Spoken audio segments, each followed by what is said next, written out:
Just wanted to start off this bonus episode by thanking all you for listening. As I've been busier lately, episode frequency may decrease to once every 2 weeks for a little while. After all the talking about basic birding in this one, I have a small teaser with some recently recorded content that I'll be using in a future season. I hope you enjoy. My name is Rob, and this is a bonus episode of Songbirding. A while back, I made an episode about beginner birding tips and tricks, and it was fall, so a lot of crunchy leaves, and I was using a microphone and I was using a high gain omnidirectional microphone, so parts of it were a little hard to hear, so I'm gonna do a bit of a redo of that here in the context of COVID-19. So if you're getting started with birding, everyone has a different technique to their birding, different things they want to get out of it, different ways of doing it. You could be someone who prefers the backyard birding. You could prefer going out into the field.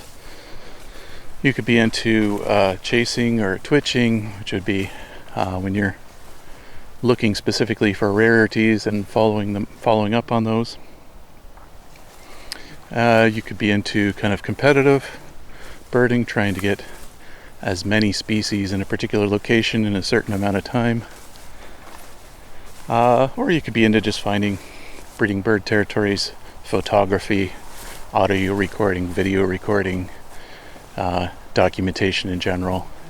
There's all kinds of ways that you could be a birder. None of them is particularly more right than the others. Just everyone's got their preferences, and those preferences can change over time. Sometimes can change multiple times. And I'm going to go over some basics that might be shared between all of them. So with COVID-19, normally one would say, well, join some birding groups and go out with people, but that's more difficult now. Depending on where you live, may not be impossible. Here in Canada, the numbers are fairly low, and while we have restrictions on no more than 10 people gathered, you could, in theory, go on small birding outings where people are wearing masks and social distancing, and our local naturalist club is trying that out, and it's working pretty well. But it all depends on where you live and what the risks are. But that said, because of the limited numbers, it may be difficult to get into one of those kinds of groups, because the organizers will have to set up some kind of RSVP, first come first serve kind of thing, and that will make it more difficult. I've got a pine warbler here and an ovenbird. So birding alone or with those within your social circle, bubble, whatever, will be the primary means that you learn birding these days, for the next while at least. So the important part in that is, if you're wanting to learn, is good documentation. So getting your camera out, even getting your smartphone out and seeing if you can get a even hazy photo. Writing down what you saw, or documenting in a voice memo what you saw, audio recording what you heard, maybe even video recording so that you have kind of both the audio and visual. And perhaps that may even be able to give you a bit of behavior to look at. So you do that especially when you're not sure what the bird is, because what you can do later is upload it somewhere and ask people what it is, get help, but more importantly find why it is what it is, and that will help you next time you encounter the species to know what it is. Back in the day, it would have been a whole ordeal because digital cameras were not as prevalent or not something that existed. And so one would have to go out with a mentor or take extremely good notes, and then follow up with someone later, probably in person or on the phone, and hope that your notes were good enough to figure out what it was that you saw or heard.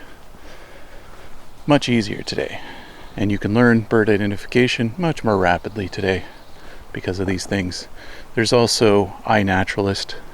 If you take photos and upload them to iNaturalist of a bird, you can see if it knows what it is, or Merlin.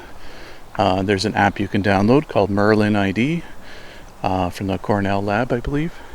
And that app, you can upload a photo or just answer some questions, and it will take a guess as to what you might have seen based on your location, time of year, description, and photo.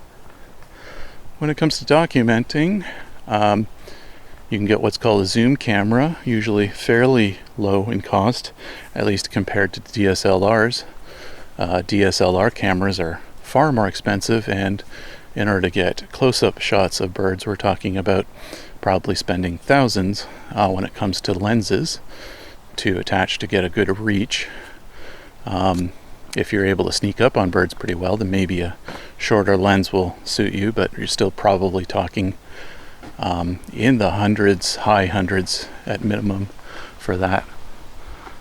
And then the body of the camera, of course, is going to be at minimum in the hundreds as well. Whereas a zoom camera, also known as a bridge camera, you can get that reach with a built-in lens that zooms in. It's a retractable lens, and at a low cost. The trade-off is lower quality than the DSLRs, but unless you're planning on selling the photos, being kind of more in the realm of a professional photographer, you don't need that. Zoom cameras are great for documentation of all kinds of things, not just birds, any animal, tree, wildflower, dragonflies, butterflies. They can be great for all of that. And you can buy attachments for them. You can't remove their lens, but sometimes you can get something like a macro lens that clips on, depending on the model, or a telephoto lens to attach to it. Lowers the quality somewhat, but extends the reach. Those tend to be quite a bit more expensive than the macro lenses, but there's some options for you when you get a zoom camera.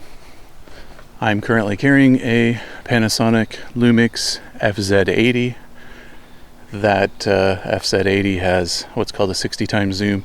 Now, one thing you have to check is one 60 times zoom versus another 60 times zoom could have a different range on it, because it depends on the focal length that 60 times is referring to. In the case of the FZ80, the focal length is referring to 20 millimeters, and so 60 times is 1200 millimeters. Whereas you might have another super zoom where it's 60 times, but 60 times 24, and that would get you to, I think, 1600 millimeters. I'm not sure of my math on that, but you probably get the point. But in general, anything that gets you 20 times and above, probably good for reaching birds. The longer the zoom is, the more stabilization the device needs. So the price tends to go up because of that stabilization technology that needs to be in there. Because as you can imagine, when you zoom in further and further and further, the view on the camera gets shakier and shakier depending on the steadiness of your hand and where you're at, etc. So it's there's always the trade-off with the reach in that. But FZ80's been out for a while and it's pretty good. There are of course other brands and models out there. Nikon has some really good ones. The Cool Pix, they're quite pricey, but they have a huge reach. Still not as pricey as buying DSLR in some cases, but They have huge reach. There's the Canon's, the SX70 is their most recent super zoom, and it's also comparable to something like a Panasonic Lumix. There's lots of models out there you can look at though, and there are smaller, less expensive ones, and you can get a used one from a few years ago and still get pretty good photos. If your goal is learning bird ID, you don't need the newest, the top of the line. You just need something you can get a record photo of. Doesn't need to be something high enough quality that you're going to be trying to sell it or put it into a professional context. Just need to be able to identify it. And what I do in order to carry such a camera around is I get a side pack camera bag just slung over my shoulder. They tend to be pretty lightweight, but you can also use the straps on them as well too, and that works. Although it can be a little awkward because they move around quite a bit. Of course, binoculars are something that everyone gets when they go birding, at least mostly everyone. These range in price. Unfortunately, the really inexpensive ones tend to be very heavy and very poor at the optics. In most cases, they're better than nothing, but I would shy away from any of the pocket ones because they tend to be pretty terrible. The ones you can fold up and throw in your pocket tend to be more frustrating than they would be useful for, because their actual field of view is terrible. But if you look into it, you'll notice there's 8 times and 10 times values on them for magnification. I currently use an 8 times, but I'm probably going to get a 10 time one at some point. But there's a lot of different brands of binoculars out there. I'm not going to get too deep into it. I have a couple pair. They're both 8x42s. The Bushnell Nature View is one I use, and the other one I use is the Vortex Diamondback, also an 8x42. It's their lowest end model, but the nice thing with Vortex is that they do have a lifetime warranty. At any time you can just get it fixed. Doesn't matter when you bought it, how old it is, it's got a lifetime guarantee on it. There are lots of other ones out there of various price ranges, so I'm not going to get too deep into that, but just know that 8 times when you're starting out is probably for the best. Gives you a wider field of view. You're not as zoomed into the bird, but you're more likely to find a particular bird because you have more field of view to see where the bird is. And then when you get better at it, then the 10 times is something you can consider. Or, some people go into 12 times. Really depends on your preference. I like the 8 times right now myself, but I'm going to give 10 times a try someday. So when it comes to field guides, you can of course get a pocket field guide of some kind. They're always a little awkward to carry around if you have the camera bag with you anyway, so you can always get a lightweight field guide. But even better is getting smartphone apps that fill in for that. The reason those are actually even better is because of course you can play audio on them to compare a song you're hearing to a song in the field guide. Whereas the best any other field guide could do in print is spectrogram imaging, which you would have to learn what birdsong looks like in a spectrogram, which is a whole other separate thing. Of those, there's Audubon has a Birds ID app that is free.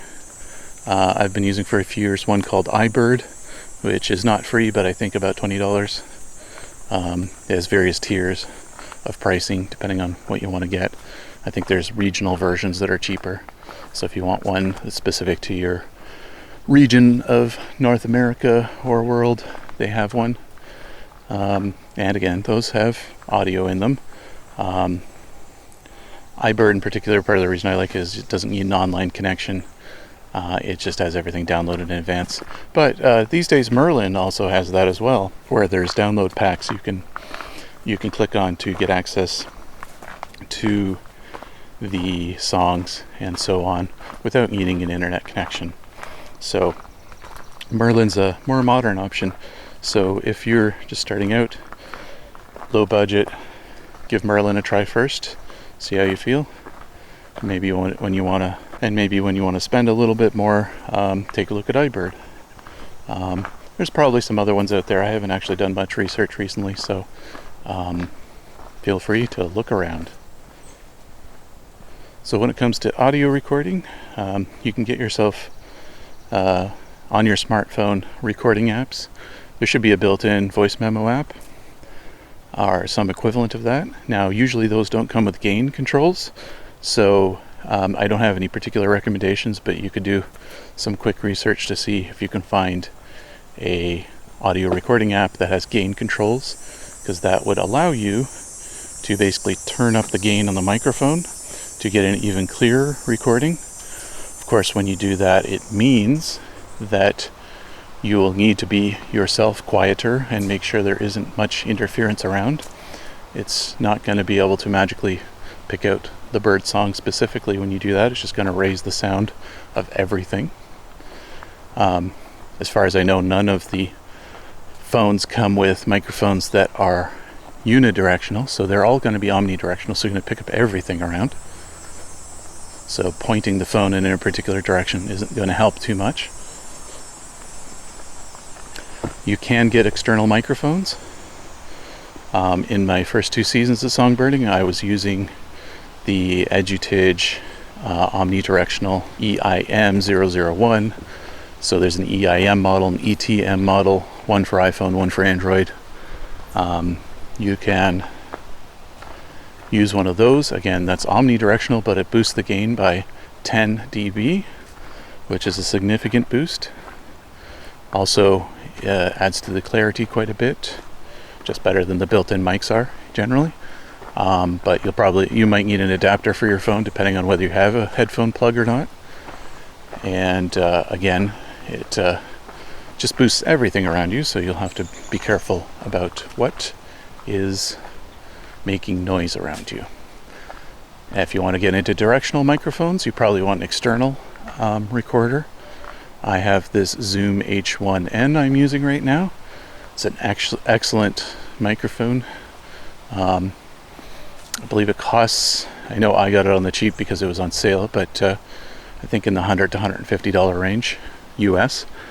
And so you'll want a windscreen on it, those fuzzy things you put onto microphones to deaden the sound a bit. Keeps the wind from flaring up in the microphone, keeps the wind noise away. But no matter how good of a one you get, there's still going to be some, depending on the wind level. So with this particular model, for example, adding a really thick fuzzy cover to it makes it so I can record when up to a light breeze without too much trouble, but beyond that, then it starts to flare up. So just be careful of that. So once COVID is over, and naturalist clubs and birding organizations are having outings again, a great way to learn is go out on these outings with knowledgeable leaders who can answer questions for you in the field, and that's where you get to learn bird behavior stuff really well. There's not much of a replacement for having a field guide there to point out a particular behavior that a bird is engaging in. Sometimes field accounts written can fill in for that a bit, but I find that it can help immensely to have a knowledgeable field guide who can point out behaviors that help you identify a particular bird. And so if you want to know where to go birding, I would highly recommend go to eBird. Just Google that. It'll be ebird.org or ebird.ca here in Canada. Look up hotspots in your area. Due to COVID, I would recommend find the less popular ones or go on off hours when you can. And if there's not a lot of hotspots around you, or there's some spots that look like they'd be nice and they're publicly accessible, doesn't mean you can't add a hotspot to eBird. It's all citizen science. It's added. It's the information submitted by its users. join as a user, submit a hotspot. You'll help others in your area understand where else they can go, and you might make new discoveries of things that were not known about your area when it comes to birding, especially during breeding season and migration. A lot of people would appreciate knowing if something is breeding in an area or if something comes through the area during spring or fall migration. It can also help to find a community online.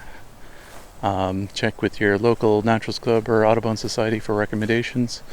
There's often email groups locally reporting rare birds or just interesting birding locations. There's also online on Twitter, you can look through various bird reports.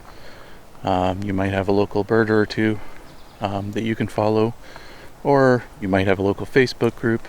There is a birding social network called Chirp you can check out as well too.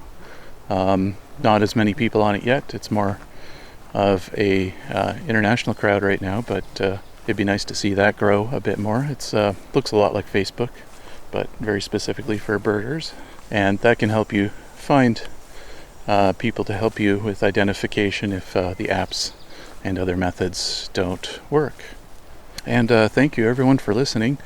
The numbers for Songbirding are quite high lately, and that's really exciting to see. I just released the 50th episode last week, the soundscapes of migrating warblers, and I've got a few more to go from the spring for this third season, and coming down the line will be a fourth season. There'll probably be a bit of a hiatus this time between seasons, a bit more than before. I didn't originally plan to release the third season so quickly, but in light of COVID, I figured it was worth just jumping right into it with what I had, and the feedback has been excellent. As always, you can rate and review on your podcast network of choice if they have that. If your podcasting network that you use does not have ratings or reviews, you can go to podchaser.com/songbirding and sign up for Podchaser and leave a review. That allows you to follow podcasts that are out there, review them without needing to be on a particular network, and to connect with podcast creators.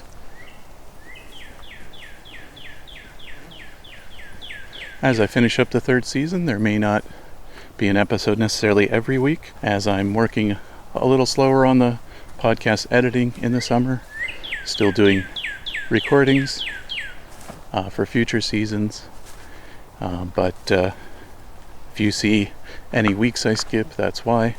But like this one, I may choose to release just a bonus episode one week, and after the season is done, I'll try to aim to at least get a bonus episode out each month, but I'll see what kind of time I have. Thank you all for listening. You can contact me songbirdingpod@gmail.com for feedback. You can follow on Twitter @songbirdingpod. The website is songbirding.com, and stay safe, everyone.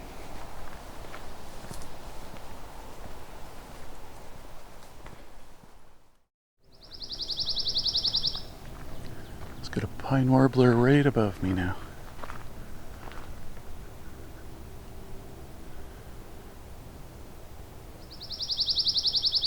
It's a fairly yellow bird with a bit of slightly black streaks on the chest.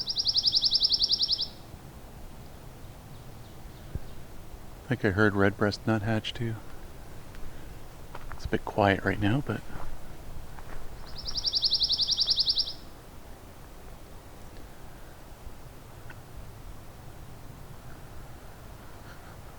it's a fairly short, warbly song.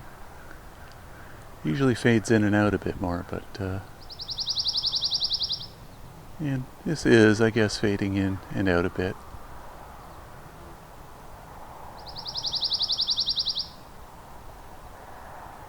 The tail seems to vibrate as they sing. This is a male.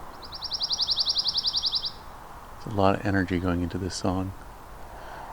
The bill is moving rapidly as well.